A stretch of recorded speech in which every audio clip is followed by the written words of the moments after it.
नमस्कार। Hindi dictation YouTube channel पर आपका स्वागत है। आज हम योजना मैगज़ीन जुलाई माह से संपादकीय बोलने जा रहे हैं। डिक्टेशन 5 सेकंड में स्टार्ट करेंगे, जो कि 500 वर्ड्स का है।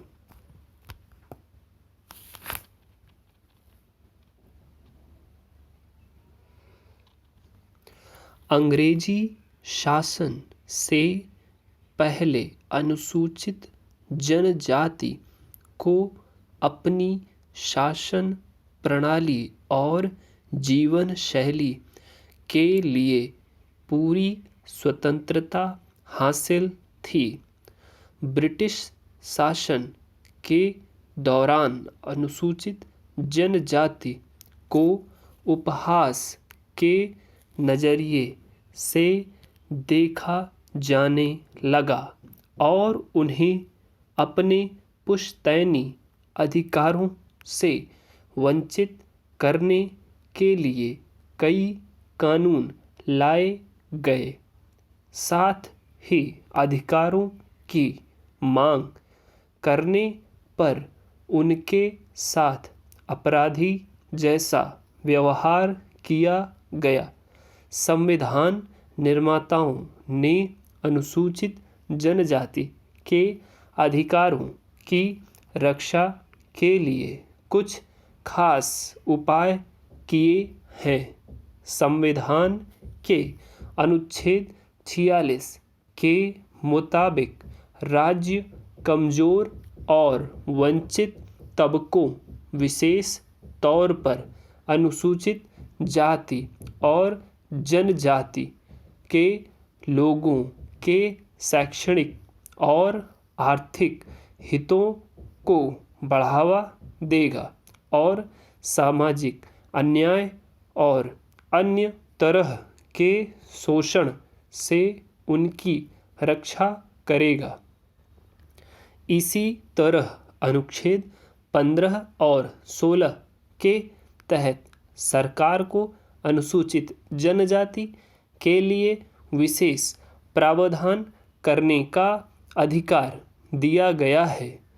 संवैधानिक प्रावधानों के अलावा संसद ने अनुसूचित जाति और जनजाति अत्याचार निरोधक कानून 1989 पास किया है। इसका मकसद अनुसूचित जाति और जनजाति के लोगों पर होने वाले अत्याचार और अपराधों को रोकना और पीड़ितों को राहत और पुनर्वास मुहैया कराना है।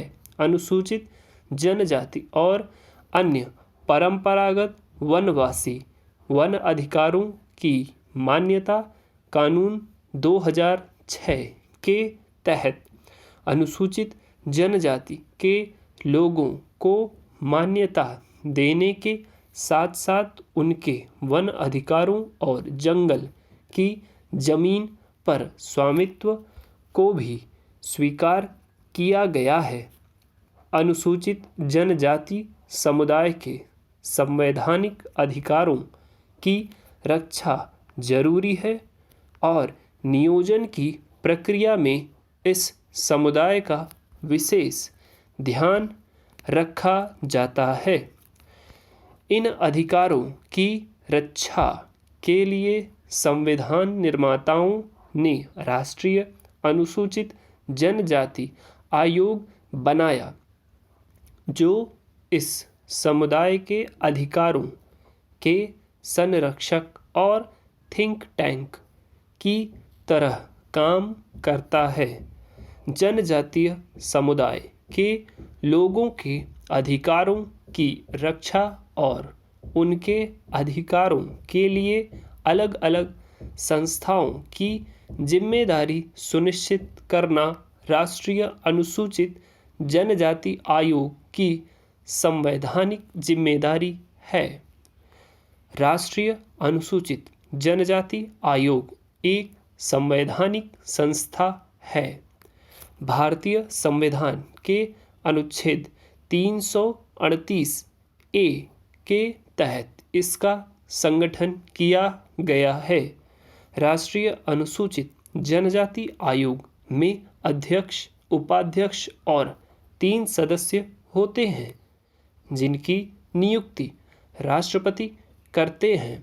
अध्यक्ष को केंद्र के कैबिनेट मंत्री और उपाध्यक्ष को राज्य मंत्री का दर्जा हासिल होता है, जबकि सदस्यों का दर्जा भारत सरकार के सचिव के बराबर होता है। इस आयोग का दिल्ली में स्थायी सचिवालय है, जबकि देश भर में इसके 6 क्षेत्रीय कार्यालय हैं। इसके पास व्यवहार न्यायालय, सिविल कोर्ट का अधिकार भी है। आम तौर पर जनजातीय समुदाय के लोग हितग्राही नहीं होते हैं, बल्कि वे अपरमार्थी यानी परोपकारी स्वभाव के होते हैं। जनजातीय समुदाय के लोग निजी फायदे के बजाय समुदाय के हितों को तवज्जो देते हैं। इस समुदाय के पास ज्ञान और संसाधनों का खजाना है। हालांकि अन्य समुदाय के लोगों द्वारा जनजातीय समुदाय की काफ़ी उपेक्षा हुई है और उनका पिछड़ापन और अन्य समस्याएं इसी का नतीजा हैं।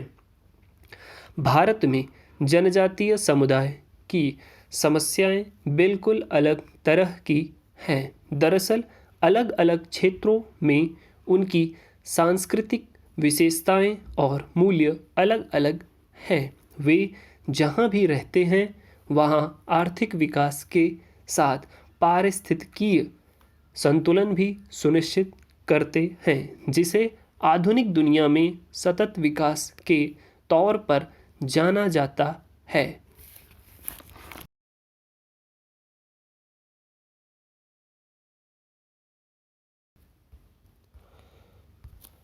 अब हम इसी डिक्टेशन को 100 की स्पीड में लिखेंगे। रेडी। अंग्रेजी शासन से पहले अनुसूचित जनजाति को अपनी शासन प्रणाली और जीवन शैली के लिए पूरी स्वतंत्रता हासिल थी। ब्रिटिश शासन के दौरान अनुसूचित जनजाति को उपहास के नज़रिए से देखा जाने लगा और उन्हें अपने पुश्तैनी अधिकारों से वंचित करने के लिए कई कानून लाए गए। साथ ही अधिकारों की मांग करने पर उनके साथ अपराधी जैसा व्यवहार किया गया। संविधान निर्माताओं ने अनुसूचित जनजाति के अधिकारों की रक्षा के लिए कुछ खास उपाय किए हैं।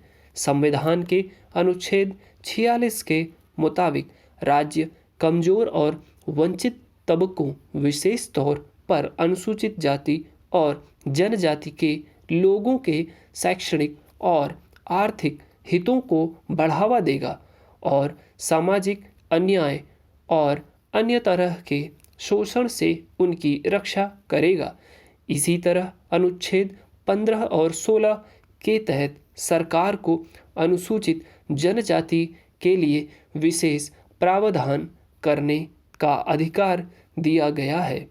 संवैधानिक प्रावधानों के अलावा संसद ने अनुसूचित जाति और जनजाति अत्याचार निरोधक कानून 1989 पास किया है। इसका मकसद अनुसूचित जाति और जनजाति के लोगों पर होने वाले अत्याचार और अपराधों को रोकना और पीड़ितों को राहत और पुनर्वास मुहैया कराना है। अनुसूचित जनजाति और अन्य परंपरागत वनवासी वन अधिकारों की मान्यता कानून 2006 के तहत अनुसूचित जनजाति के लोगों को मान्यता देने के साथ साथ उनके वन अधिकारों और जंगल की जमीन पर स्वामित्व को भी स्वीकार किया गया है। अनुसूचित जनजाति समुदाय के संवैधानिक अधिकारों की रक्षा जरूरी है और नियोजन की प्रक्रिया में इस समुदाय का विशेष ध्यान रखा जाता है। इन अधिकारों की रक्षा के लिए संविधान निर्माताओं ने राष्ट्रीय अनुसूचित जनजाति आयोग बनाया, जो इस समुदाय के अधिकारों के संरक्षक और थिंक टैंक की तरह काम करता है। जनजातीय समुदाय के लोगों के अधिकारों की रक्षा और उनके अधिकारों के लिए अलग अलग संस्थाओं की जिम्मेदारी सुनिश्चित करना राष्ट्रीय अनुसूचित जनजाति आयोग की संवैधानिक जिम्मेदारी है। राष्ट्रीय अनुसूचित जनजाति आयोग एक संवैधानिक संस्था है। भारतीय संविधान के अनुच्छेद 338 ए के तहत इसका गठन किया गया है। राष्ट्रीय अनुसूचित जनजाति आयोग में अध्यक्ष, उपाध्यक्ष और 3 सदस्य होते हैं, जिनकी नियुक्ति राष्ट्रपति करते हैं। अध्यक्ष को केंद्र के कैबिनेट मंत्री और उपाध्यक्ष को राज्य मंत्री का दर्जा हासिल होता है, जबकि सदस्यों का दर्जा भारत सरकार के सचिव के बराबर होता है। इस आयोग का दिल्ली में स्थायी सचिवालय है, जबकि देश भर में इसके 6 क्षेत्रीय कार्यालय हैं।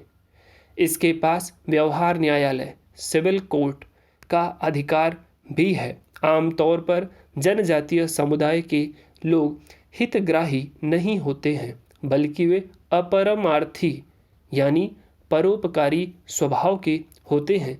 जनजातीय समुदाय के लोग निजी फायदे के बजाय समुदाय के हितों को तवज्जो देते हैं। इस समुदाय के पास ज्ञान और संसाधनों का खजाना है। हालांकि अन्य समुदाय के लोगों द्वारा जनजातीय समुदाय की काफ़ी उपेक्षा हुई है और उनका पिछड़ापन और अन्य समस्याएं इसी का नतीजा हैं। भारत में जनजातीय समुदाय की समस्याएं बिल्कुल अलग तरह की हैं। दरअसल अलग अलग क्षेत्रों में उनकी सांस्कृतिक विशेषताएं और मूल्य अलग अलग हैं। वे जहां भी रहते हैं वहां आर्थिक विकास के साथ पारिस्थितिकी संतुलन भी सुनिश्चित करते हैं, जिसे आधुनिक दुनिया में सतत विकास के तौर पर जाना जाता है। तो ये लास्ट में जो बोला गया है इसको 100 की स्पीड से बोला गया है। 5 मिनट में कंप्लीट हुआ डिक्टेशन। 505 वर्ड्स का है। अगर आप इसको नहीं लिख पाए या पहला डिक्टेशन भी आपको लिखने में दिक्कत हो रही है तो आपको इस मैटर को बार बार रिपीट करना है। ठीक, जब तक आप इनको बार बार नहीं लिखेंगे तब तक आप इस मैटर को पूरा नहीं लिख पाएंगे और आप इस स्पीड को भी नहीं पकड़ पाएंगे। किसी भी स्पीड को पकड़ने के लिए आपको बार बार उस मैटर को या उससे थोड़े से कम की स्पीड को बार बार आपको लिखना होता है। एक्यूरेसी सही करनी होगी। फिर आपको लिखने के बाद पढ़ना है, पढ़ने के बाद टाइप करना है और फिर एक बार सुनते हुए आपको इसको मिलाना भी है टाइप किए हुए मैटर को। ये आपका प्रोसेस होना चाहिए। Thank you very much.